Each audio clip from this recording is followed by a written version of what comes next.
Hey guys! So, ఇవాళ వచ్చేసి ఆలు పరాటా స్పెషల్ అనమాట. సో, ఆలు అనేది ఒక 2-3 విజిల్స్ పెట్టి ఇలా మంచిగా మనం బాయిల్ చేసుకుంటాం సాల్ట్ ఏసుకొని. సో, ఆ తర్వాత ఇలా బాగా స్మాష్ చేసేసుకుంటాం పీల్ ఆఫ్ తర్వాత.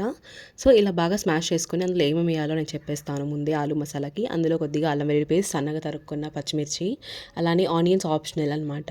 సో, జీలకర్ర పొడి కొద్దిగా, అలాగే గరం మసాలా కొద్దిగా, కారం అనమాట. అండ్ సన్నగా తరుక్కున్న కరివేపాకు, కొత్తిమీర, ఒక 4 చుక్కలు లెమన్ అనమాట. మరి హాఫ్ లెమన్ కూడా వేయకండి, పులుపు వచ్చేస్తుంది.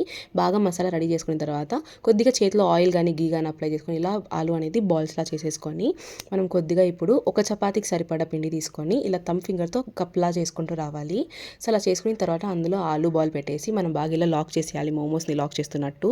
ఇలా బాగా ఫోల్డ్ చేసేసుకొని ఇప్పుడు మెల్లగా మనం రుద్దుకోవాలి మామూలు చపాతీ రుద్దేలాగే.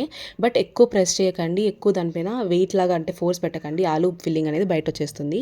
ఇప్పుడు ఆయిల్ కానీ గీ కానీ పెట్టుకొని రోస్ట్ చేసుకున్నామంటే అద్భుతంగా ఉంటుంది. సాస్ కాంబినేషన్తో ట్రై చేస్తే కమెంట్ చేయండి.